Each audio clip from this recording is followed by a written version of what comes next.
E aí, pessoal? Seguinte, ó, só uma continuação aqui do movimento circular, tá? A gente vai falar um pouco da transmissão desse movimento circular. Isso é de grande utilidade, principalmente aí nas indústrias, nas máquinas, tá? Que você tem uma relação entre engrenagens, entre polias, por sistemas ou de contato direto ou por meio de um eixo, tá? E aí você pode ter uma transmissão desse movimento e até uma transformação de movimento circular para um movimento contínuo, como no caso de uma bicicleta, né? Você tem uma associação de engrenagens ali, uma corrente, e aí mais uma associação de engrenagens ligada por um eixo, por fim na roda da bicicleta, e aí essa roda transforma esse movimento circular em um movimento contínuo, um movimento aí que a gente pode assumir muitas vezes como retilíneo, correto?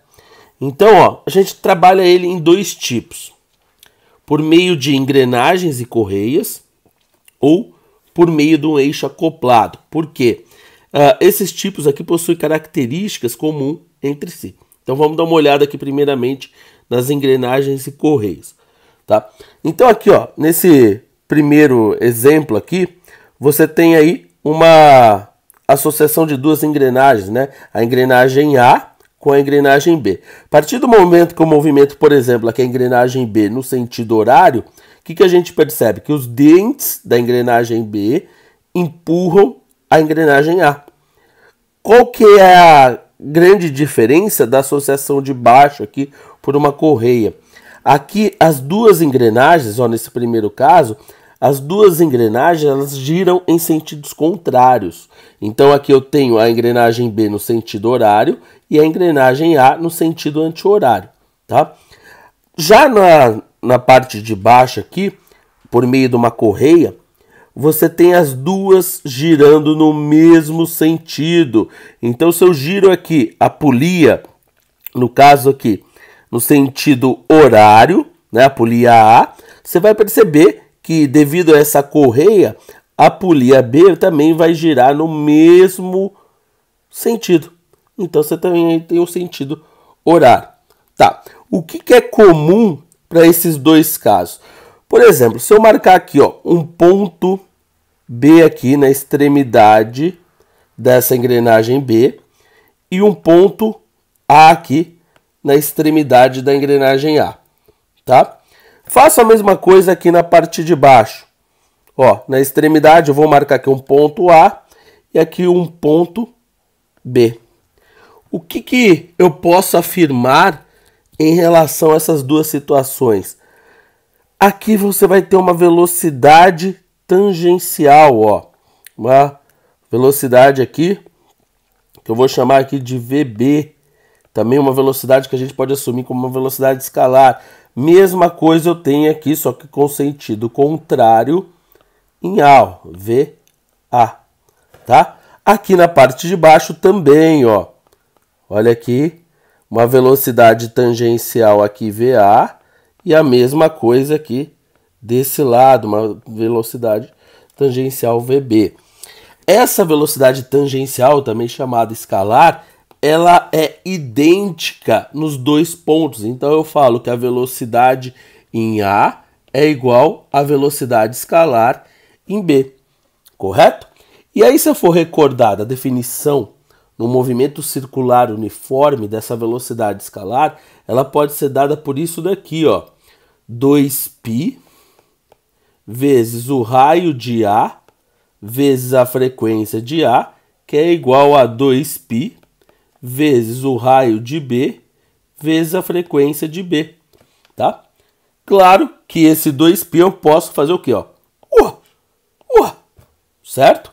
E aí a gente vai ficar nessa relaçãozinha aqui, ó, que o raio de A vezes a frequência de A é igual ao raio de B vezes a frequência de B, correto?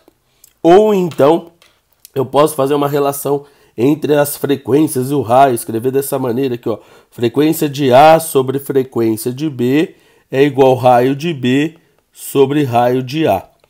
Tá, em termos práticos, o que isso quer me dizer aí, ó?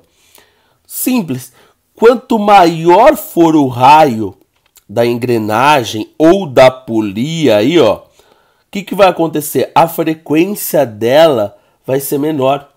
Então a frequência vai ser inversamente proporcional ao seu raio, ou seja, ela vai demorar mais para dar uma volta completa aí.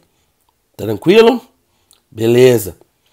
Então vamos analisar agora, ó, o caso aí da transmissão por eixo acoplado, que seria esse daqui, ó. Vamos lá então. Bom, o que acontece aqui, ó, nesse eixo acoplado? Então, ó, percebam aqui que você tem essas duas, digamos, polias aqui, ó, a gente pode assumir também que sejam duas engrenagens, tá?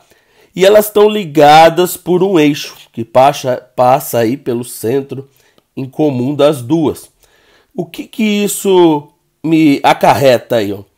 As duas, elas vão ter a mesma velocidade angular, tá? Então, se eu fizer novamente aqui, ó, colocar um ponto aqui, chamar essa primeira engrenagem aqui, essa primeira polia de A, coloco um ponto aqui também. Essa vai ser a B. O que eu posso falar entre esses dois pontos? Esses dois pontos têm a mesma velocidade angular. Então, a velocidade angular de A é igual à velocidade angular de B. Ou seja, eles giram em conjunto. Em conjunto, digamos aí que os dois têm o mesmo período. O período de A é igual ao período de B, certo? Ou também a gente pode falar da frequência. A frequência de A é igual à frequência de B. O que vai mudar para cada um desses pontos? O que vai ser diferente? A velocidade escalar. No caso aqui, ele chama de V1 e V2. Como você tem raios diferentes, então a velocidade escalar é diferente. Então a velocidade escalar de 1 é diferente da velocidade escalar de 2. Tranquilo? Por hoje é só, pessoal. Valeu, moçadinha!